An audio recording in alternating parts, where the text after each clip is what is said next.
Mr. Ryan Kennedy, welcome to the Rich Equation podcast, my friend. Appreciate you having me, man. Dude, I'm excited for this conversation. I have been following you for a while. I'm actually glad that you're here.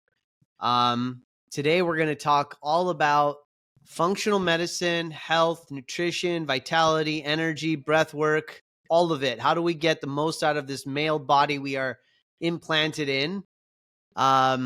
You've dedicated so much of your life, at least in your recent life, to this topic, and I'm really looking forward to understanding the hacks and the tips and the tricks to optimize our body and our energy.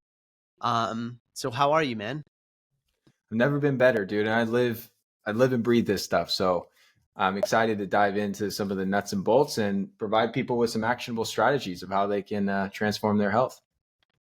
Well, let's start with sort of how you got into natural functional medicine over conventional medicine. How did you get here? How did you get into this work? Let's start there. Why are you here? Really a pain to purpose journey, man. I think a lot of us can find our life's purpose by really examining some of the hardships we went through and figuring out who was the person you needed during that time of your life and then becoming that person. And so I didn't know this at the time, but that's really the path that brought me to where I am today. Back in 2008, my mom was diagnosed with cancer. And I was pretty young at the time. I didn't really know the full extent of what that prognosis meant.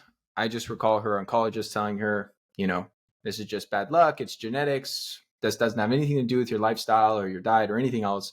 And your only option is to do these conventional therapies, chemotherapy, radiation, surgery. And so she did. She listened to the medical doctors that, she felt knew what they were talking about. And they really told her throughout this process, man, like what you eat doesn't matter. No vitamins or herbs or supplements will help you. You just got to hope for the best. And unfortunately, she passed away in 2010. And this was a really hard time for myself and my family. And she was really the trunk and roots that kept our family together. So things kind of fell apart from there.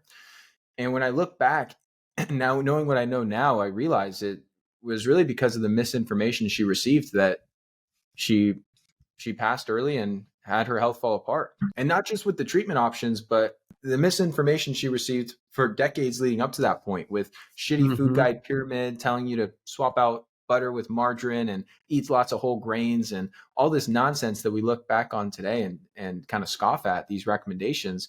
Well, back in the 90s and early 2000s, we didn't have access to social media and the internet and as easy of a time to discover that some of these mainstream media outlets are not giving you the most accurate information on your health and nutrition. And so that got me thinking from an early age, like, man, if you don't have your health, you don't have anything. It makes me think of one of my favorite proverbs: a man with his health has 1,000 dreams. A man without it has just one. And so I started pursuing this more from a personal viewpoint of just at the time, I wasn't eating the best. I wasn't feeling the best. I was going through some of my own shit. And it's like, okay, what can I do to feel better, to look better, and to live a long, healthy life? I think a pretty fundamental question we all ask ourselves at some point, right?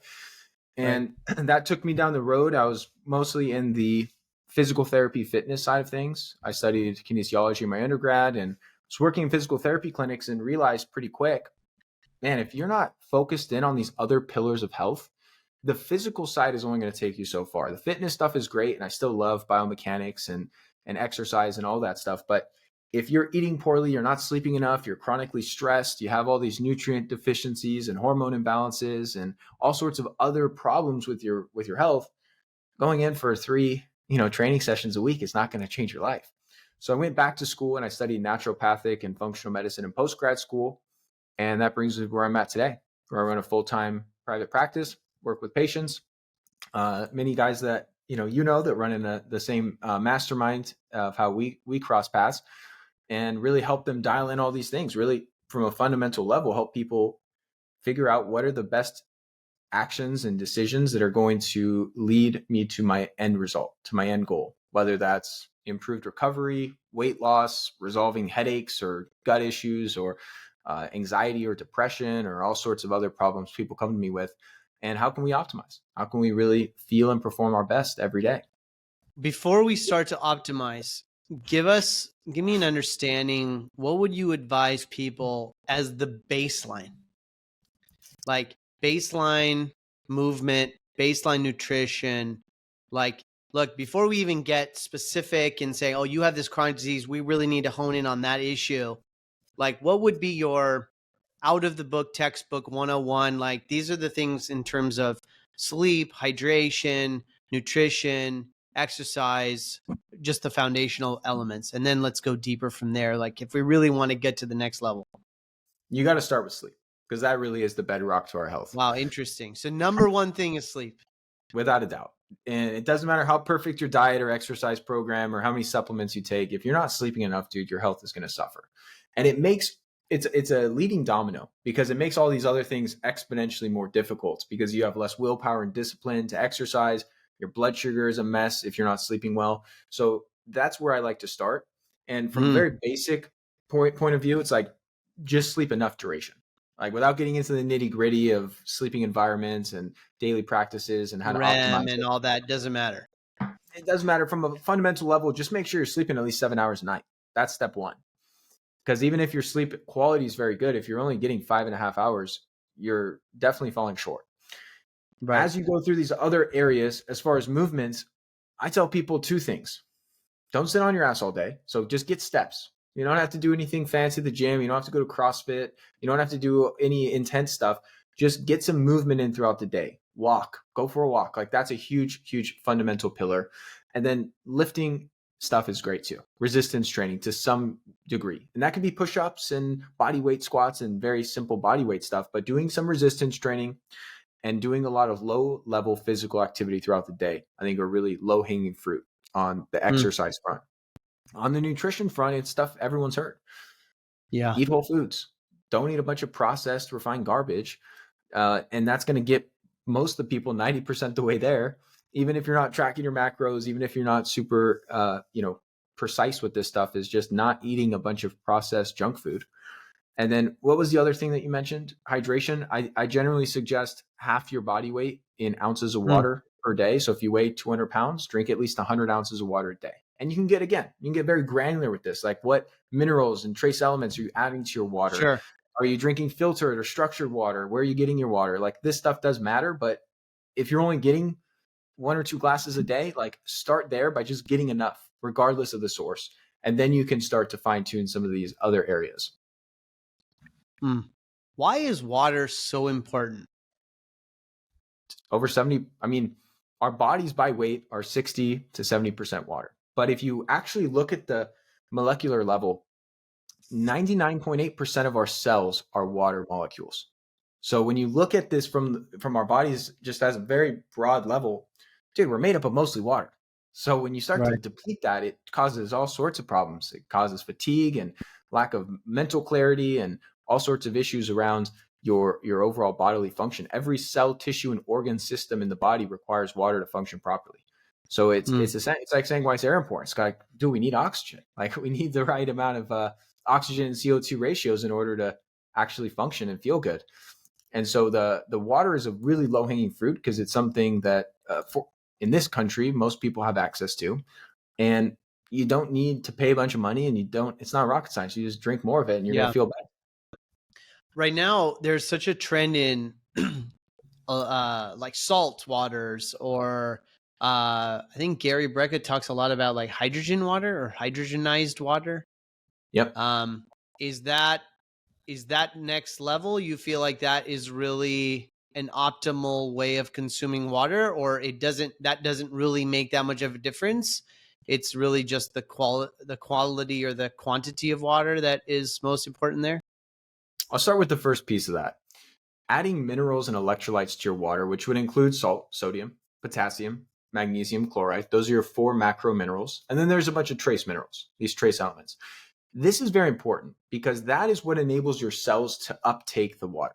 H2O is just part of the equation. That's why if all you drank was distilled water, which is void of all these minerals, you would have massive health implications over time, because you would deplete all your electrolytes. And we need that sodium and potassium balance in order to have proper cell signaling and proper transport in and out of the cell membrane. So yes, that piece is very important. The hydrogen water it can be helpful. I don't want to dismiss it entirely, but I don't think it's anything anyone should worry about unless they've already done the other 99% of stuff that's more important than hydrogen water. But it can help as a selective antioxidant. I've used it over the years. I haven't noticed much with my own stuff, so I just don't bother with it anymore. But there's a good argument to be made that there's some good health benefits with hydrogen water. Yeah, I think it's so interesting. I just recently learned this too about how filtered water, or having such clean water, is actually void of all of these things and actually not good. And so you're taking filtered water and you're actually adding stuff back to it because it takes all the minerals and the nutrients out of the water. Well, you make a good point. Filter membranes can't discriminate between good or bad. They just strip the water of all the chemicals, which is a good thing. Removing all Right. the chlorine and fluoride and chloramines and heavy metals and other bullshit in the municipal tap water. So you should filter your water, but it also is removing those minerals. And so you need to remineralize your water after it's gone through a reverse osmosis filtration system or some other type That's right. of system that's removing a lot of the good and bad stuff. But so many people are drinking reverse osmosis water, and we think it's like, oh my God, I'm drinking the best quality water. And I just recently learned that such an important data point I wanted to highlight. Let's talk about diet. I think we all know, especially with all the information science now, that we really need to be more thoughtful of whole foods, stopping processed foods. I want to talk about either cadence or order of operations. Does that matter in terms of what are we consuming early, protein, carb, fat? Does it matter in which the order that we consume it? I would say yes. And there's a couple ways you could look at this. You could look at it doesn't matter from just a sheer macronutrient perspective. Like if you get the same macros and it's not evenly distributed between breakfast, lunch, and dinner, well, at the end of the day, a lot of people will say, well, you got the same calories, the same amount of protein, and it's going to have the same effect. To some degree, that's mildly true. But here's the reason it matters, is that if you load up your carbohydrates in the morning, you're going to have blood sugar fluctuations. And that's going to lead you to crave more carbs throughout the day. It's going to give you fatigue and brain fog, and it's going to make you feel lousy. So what I prefer is to keep my carbohydrate intake low throughout the day. Eat a very low carb diet, focusing on protein, focusing on healthy fats, focusing on vegetables. And then I like to backload my carbs with dinner. I'm not a big keto guy. I don't think people should just completely avoid carbs altogether. But I find that by saving your carbs for dinner, it keeps your mental performance and your energy levels much more stable throughout the day. And then you're able to get those carbs to help with your sleep and your thyroid function and a number of other things by having them with dinner instead of breakfast or lunch. I'm sure you and many other people can relate. If you've had a big bowl of pasta, or if you had some bread, you've had some sweets with lunch, your energy is probably not the best in the afternoon. Probably struggling through the workday. You probably feel Yeah, kind of for lousy. sure. Whereas if you save those for later in the day and you have them with dinner, well, guess what? If your energy is low at 7 or 8 p.m., you're probably winding down for the day anyways. You're probably getting ready for bed. Like that's an appropriate time to feel tired. So that's my perspective. And then having protein earlier in the day, like prioritizing it, should be prioritized with every meal, but prioritizing with breakfast especially, because that does decrease cravings. It keeps you more satiated. It signals something called mTOR that's very helpful for muscle growth and repair. And so coming off this overnight fast, assuming you're not waking up in the middle of the night to eat, you've probably been fasting for at least 10 or 12 hours by the time you eat your first meal. Well, you're in a catabolic state, which is a state of breakdown, which is very healthy to be in a state of fasting. But you want to come out of that state and have enough amino acids, specifically leucine, that creates this positive nitrogen balance in the muscle that can actually drive a lot of good benefits with muscle growth and metabolic health and other things. So I do think it matters. I think that that's the best strategy I've seen is high protein breakfast and then backloading your carbs with dinner. But you still want to get protein with lunch and dinner as well. How are you getting leucine? How do you get Any leucine? animal protein is a fantastic source. So you can get it through eggs, you can get it through grass-fed beef or bison or lamb, you can get it through seafood, you can get it through protein powders, you can get it through a bunch of things. Dairy is a fantastic source if you had like some Greek yogurt or some cottage cheese. All these are very leucine-rich foods. Plant proteins, like if you were to have, let's say, some pea protein, some tempeh, some beans and legumes, you're not going to get nearly as much of your branched chain amino acids like leucine, isoleucine, and valine. You'll get some, but not nearly as much as animal protein. What should we be avoiding from a food perspective besides the processed foods? Like you mentioned some dairy products there. Should we be consuming dairy? Should we be not consuming gluten, breads? Like what is sort of your first hack at taking stuff out? Like don't consume this kind of stuff. Shitty fats, shitty oils, more specifically. So it's Oils, really the sunflower polyunsaturated. oil, and yeah. They're lumped into a term called vegetable oils, which is ironic because none of them are vegetables. They're really like nut and seed oils. And these are the high omega-6 polyunsaturated fats that are horrible for your health. They drive a lot of inflammation, a lot of pathological insulin resistance. They're very high in a compound called linoleic acid. Linoleic acid is not good in high quantities. It's essential in very tiny amounts, but when you get high quantities, it drives a lot of the problems that people suffer from today, like obesity and diabetes and all sorts of other issues that are created by this inflammatory load. And so getting those out of everyone's diet, I think, is huge, especially because most people get them through fried foods or processed foods that have a bunch of soybean oil and canola oil. Right. When you fry the foods, it becomes exponentially worse because now you're exposing these very unstable oils to high heat, which creates a lot of lipid peroxides. And without getting too in the weeds of the science, it is just freaking awful for your body, man. Absolutely horrendous. So that's number one. It's worse for you than sugar. It's worse for you than bread. It's worse for you than gluten or these shitty oils. Wow. So basically no seed oils. Correct. Cut the seed oils out, especially if it's fried. So that means any non-home fried food is probably terrible for you. Oh, it's the worst thing you could put into your body, man.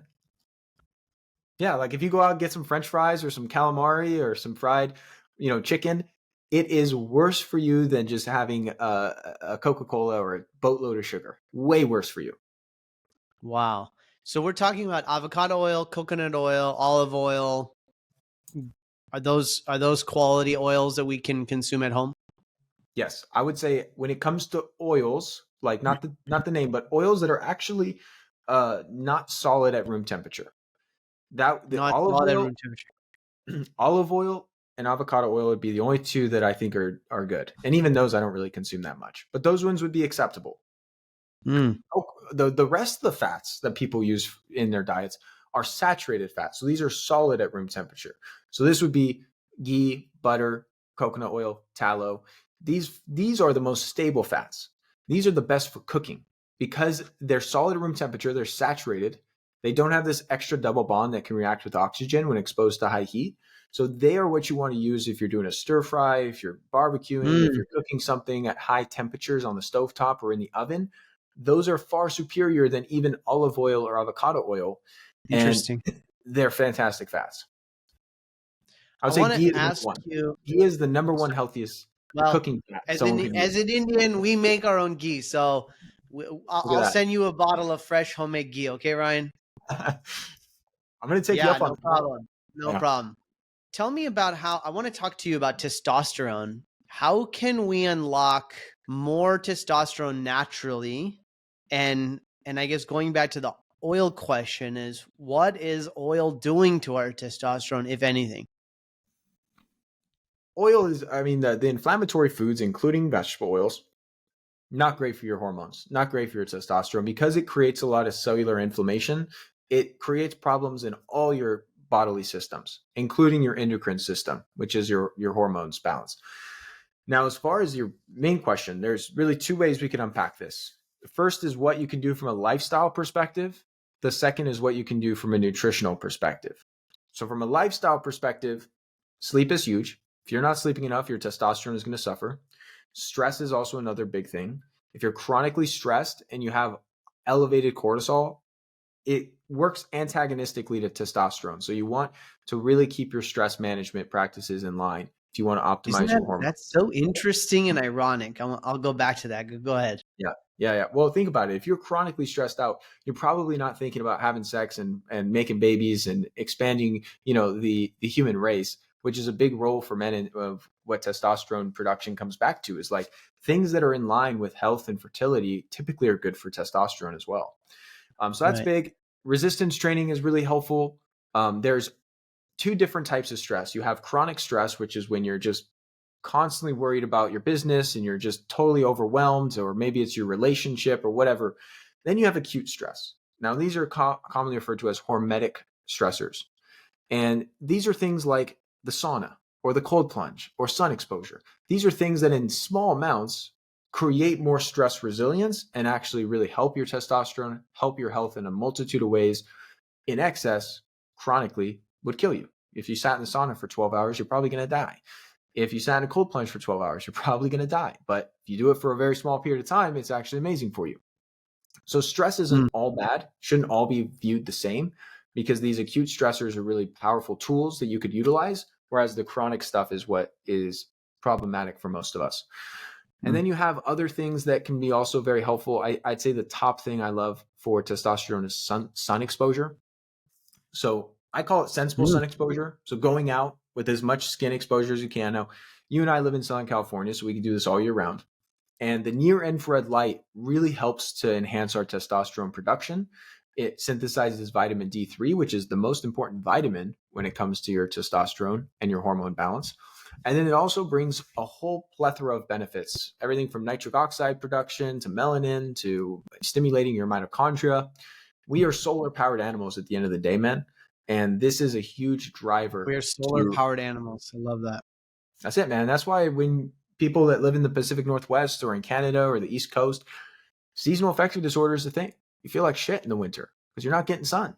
So if you get depressed, you get fatigued, you have no motivation, you gain a bunch of weight, you get sick more often. A lot of that comes back to the weather and how much sun exposure you're getting. So that's a big thing for testosterone. And then just to transition to the nutritional side, there's other stuff we could talk about with toxins and environments and all sorts of things. But when it comes to nutrition, you have supplements and you have whole foods. And so eating clean, low inflammatory foods is very helpful for this. High protein, enough saturated fats for proper hormone balance, all very important. But I use a lot of targeted supplementation with my patients as far as helping them increase their levels of testosterone naturally. And there's two main routes I'll go with this. One is bringing in some DHEA. DHEA is a precursor to basically the raw material our body uses to synthesize hormones, including testosterone.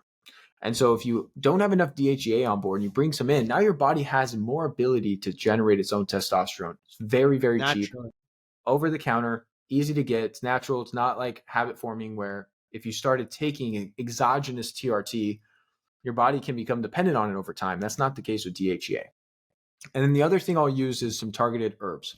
So I like certain botanicals, things like Tongat Ali. I'll use red ginseng, ashwagandha. I'll bring in some epimedium. These are herbs that really help your body produce more testosterone. And then certain nutrients that are commonly missing in the diet that are also very important for this, such as boron or zinc or vitamin C, things that are going to help a guy's body produce more testosterone in conjunction with the herbs. This creates a really good scenario where 80+% of the time, I'm able to take a guy's testosterone from being in the tank of, let's say, 200-300 up to a really good spot of 600, 700, 800 levels without any exogenous drugs, no testosterone replacement therapy, no other pharmaceuticals. I can usually accomplish that through the variety of factors that we went over. Super fascinating. What about for vegetarians? How do you feel like vegetarians are missing a key component or not necessarily? Yeah, they are for sure. There's a lot of essential nutrients that you can't, well, vegetarians you can get by because you still can eat eggs, you can still have dairy, you can still have some animal foods, right? So it's easier to be a healthy vegetarian than it is a vegan.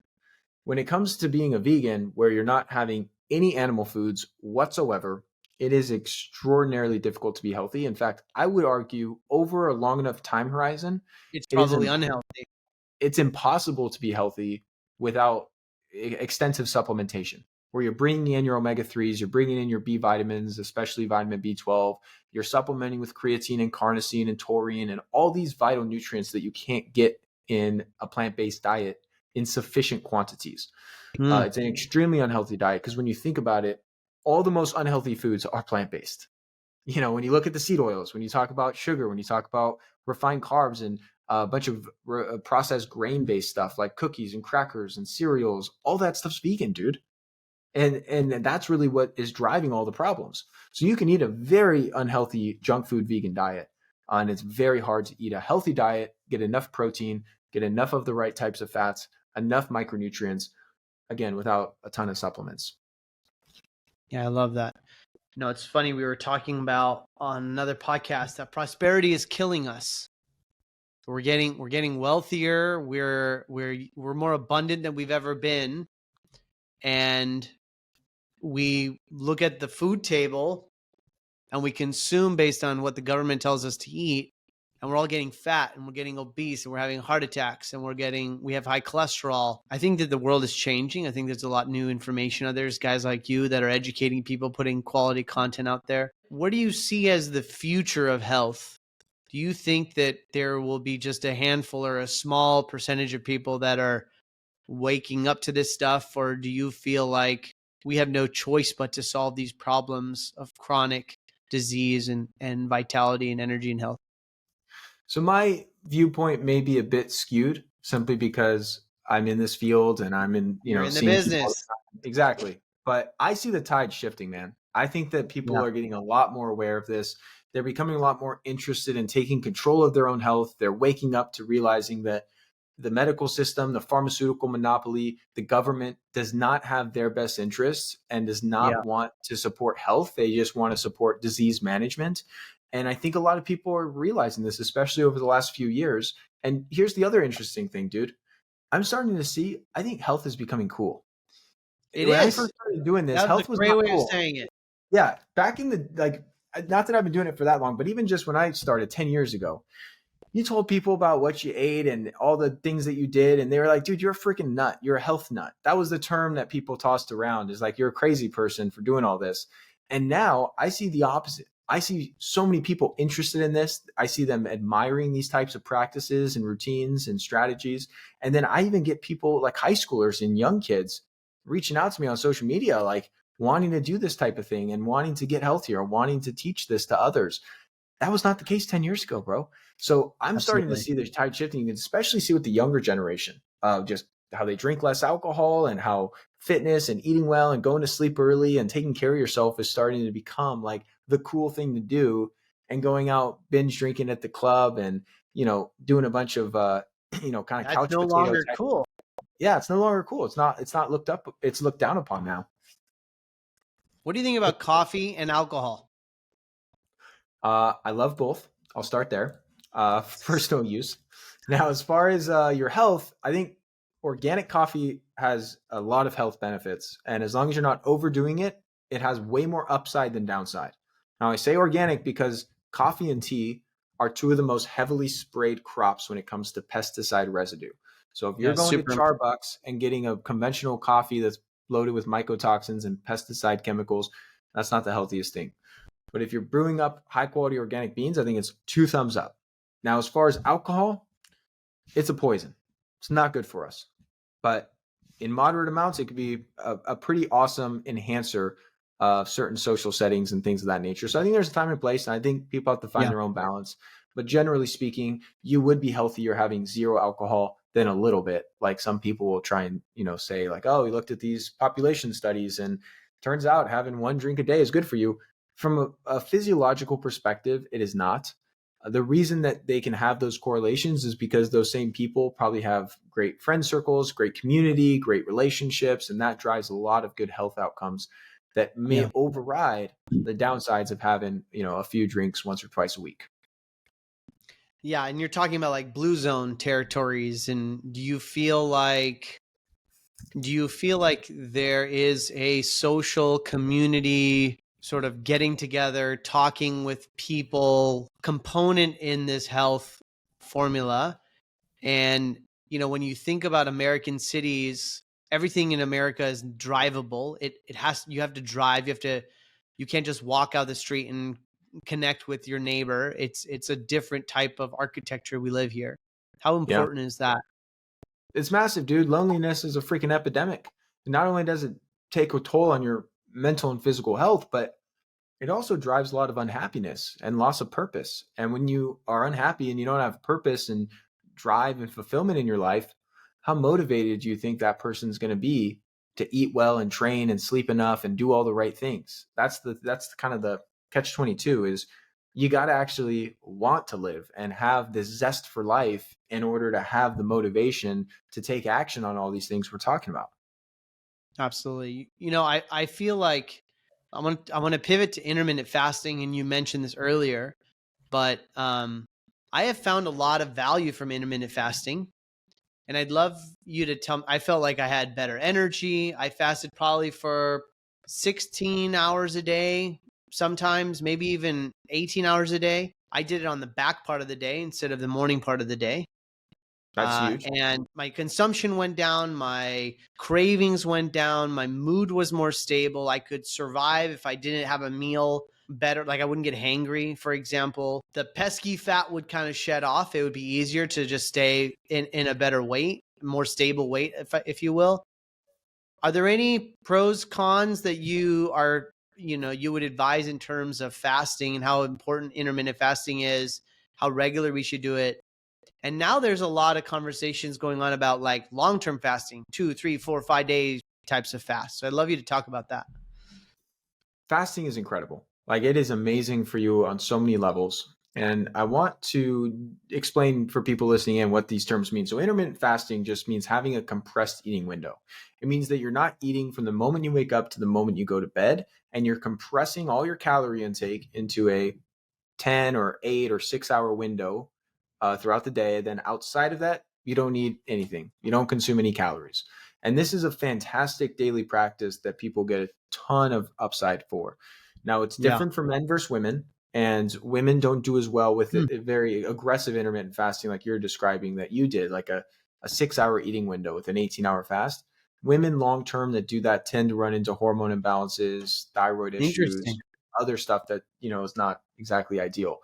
Now, here's the biggest problem people make with fasting is they backload their calories. So they fast all day, all morning, all day. This is when your body needs fuel. This is when you're exercising, when you're working on your business or your career, your mind is active, your body's active. This is when you should be eating, not fasting. And then they end up eating their first meal around maybe 1 or 2 p.m., maybe later. And then they end up eating dinner at like 8 or 9 o'clock. And so they have this 8 hour eating window, let's say from 2 p.m. to 10 p.m., but it's backloaded. This is the opposite of what you want to do. The best way to optimize the benefits of intermittent fasting is to front load those calories. This is when our body's primed for food. This is what's really in line with our circadian rhythm. And so Mm. you would eat your first meal whenever you get hungry. Maybe that's at 7 a.m., maybe that's at 9 or 10 a.m. But the goal here is to prioritize an early dinner, not eating anything before bed. This makes a huge improvement in your sleep quality. Late night eating, like having an 8 or 9 p.m. dinner or late night snacks right before you go to sleep, is a recipe for fat storage. I mean, because think about it, dude. You're ingesting all this fuel, all these calories right Absolutely. before your And you're body not has burning it. almost no energy expenditure. You're freaking sleeping, man. So you store a lot of that as body fat. It's horrible for your gut health because overnight is a great opportunity for your gut and your digestive system to heal and rejuvenate. And then your body is diverting so much of its resources and energy towards breaking down that food rather than focusing on recovery, repair, rejuvenation, detoxification, all the things that we want to take place while we're sleeping. So if you front load your window, I think that is a fantastic strategy. I'm really happy to hear you're already doing that. But the biggest thing I preach is not like, fast till a certain point. I tell people eat when you start to get hungry, whether that's 1 hour or 3 or 4 hours after you wake up, but prioritize not eating anything at least 4 to 5 hours before bed. That's a good Yeah, that's general such a rule. key one. Yeah. It's a key one. And it's harder. I get that, like, what people do where they backload their calories, it's more convenient, right? Because then you can just work all day, get, hyped up on caffeine, stay focused on your work. And then once you finish the day, then you could be like, all right, where are we going to eat? What are we going to have? But I personally, dude, I eat dinner at like 3 p.m. Like I'm gonna eat dinner right after this. And I feel amazing when I go to sleep. I sleep like a champ. I feel amazing the next day. You feel light, you feel energized. It's the best. Super fascinating. Let's talk about gut health. Not enough people pay attention to gut health. It's becoming more and more popular. I got sick with COVID for quite a while. And the first thing that my doctor helped me fix was my gut. And I started having cognitive issues, and I didn't realize the gut brain connection. Yeah. And my wife is actually a pharmacist and is like completely avoid of antibiotics. Like she does not want us to take any antibiotics because she doesn't want to kill good gut bacteria in our stomachs. What do you think about gut health? What can we do to improve gut health? Oh man, that's a And lot. what is causing toxic gut health, I suppose. So first of all, I want to echo your sentiment. Your microbiome, which are the trillions of bacteria in your digestive tract, are responsible for so many things with your health, your immune system, your cognitive function, even your mental health. One of the biggest problems with people today that I should say, one of the biggest challenges people suffer from is depression. It's the leading cause of disability worldwide. Over 350 million people suffer from depression. And what a lot of psychotherapists and people in this mental health space fail to understand is that majority of our neurotransmitters, our brain chemicals like serotonin and dopamine and these feel-good neurochemicals are synthesized in the gut. And when you have imbalances in your microbiome, it really causes this downregulation in your neurotransmitter production and leads to a lot of these challenges people suffer from, like anxiety and depression and managing stress. So it's huge for that. It's huge for a million other things. I'd say the biggest areas people should be focusing on is their nutrition. That's a big one in terms of not consuming a lot of garbage that feeds imbalances in the gut. So some of the biggest imbalances I see in my practice are candida or yeast overgrowth, fungal overgrowth. Sometimes people have what's called SIBO, small intestinal bacteria overgrowth, or different pathogenic bacteria. And almost all of these things I just outlined, sugar, refined carbohydrates, alcohol, this is all fuel for the fire. This feeds these organisms that can become overpopulated and create this dysbiosis, this imbalance in your gut. And then the other factor is making sure people have proper elimination. I can't tell you how common it is for people to have a bowel movement once every 2, 3, 4 days. This is Are you not healthy. serious? This is not normal. Huh. Like you should be having a bowel movement at least once a day, if not twice a day, because that's how we eliminate stuff. And if you're not having proper eliminations, you're basically plugged up and it's creating all this environment for these gut imbalances to manifest. Now, you mentioned antibiotics, and there's a number of other things that destroy beneficial bacteria that people consume in their diets. Artificial sweeteners like aspartame that you'll find in diet sodas and in certain products that are sweetened with this. Could be protein powders. It could be all sorts of other things. That's not good for your gut bacteria. And then there's a whole bunch of other things people consume as far as chemicals go in processed foods that are horrible for your gut bacteria. And so it's kind of a long process to answer like what people should do to fix their digestion or improve their gut health, because I run a test that's called an organic acids test that analyzes your gut for these imbalances. It can diagnose what's going on. Is there candida overgrowth? Is there some pathogenic bacteria? Is there some SIBO? And then the approach to fix it and improve your gut health is very specific based on the person and what they have going on.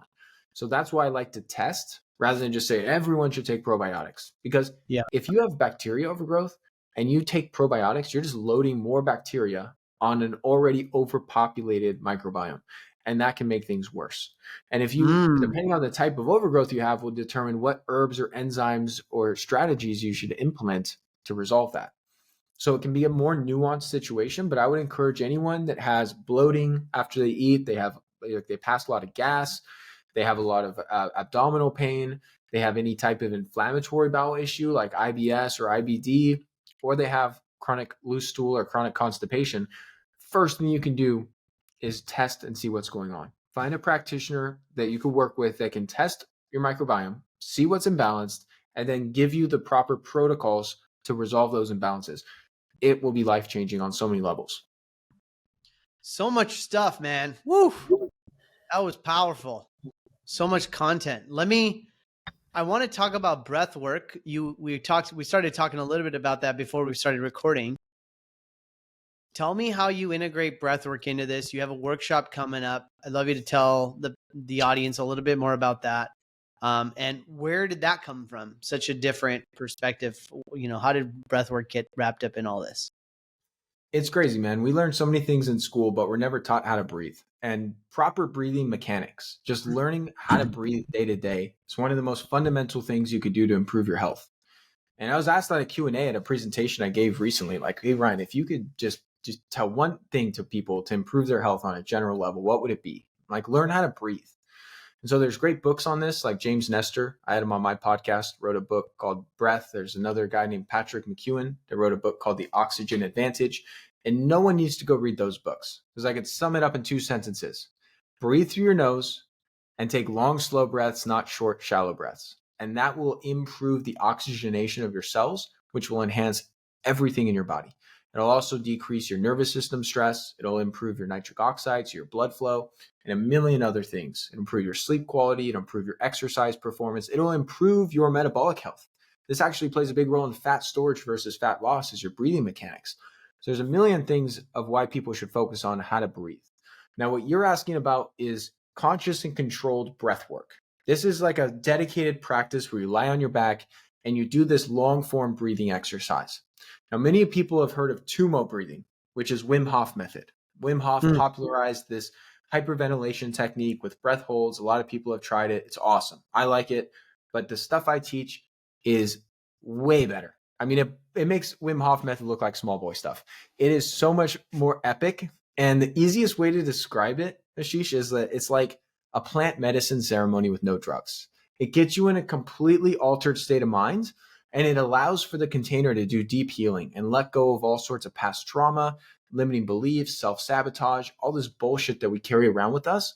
The breath work really helps to quiet down the prefrontal lobe and really quiet down the ego. That's the ego mind, so that your heart can be open and you could process all this shit in your life and have, I mean, the most common feedback I get from my students, I've taught this to thousands of people, Ashish, is, Ryan, that felt like 10 years of therapy in 1 hour without having to say a word. It's incredible.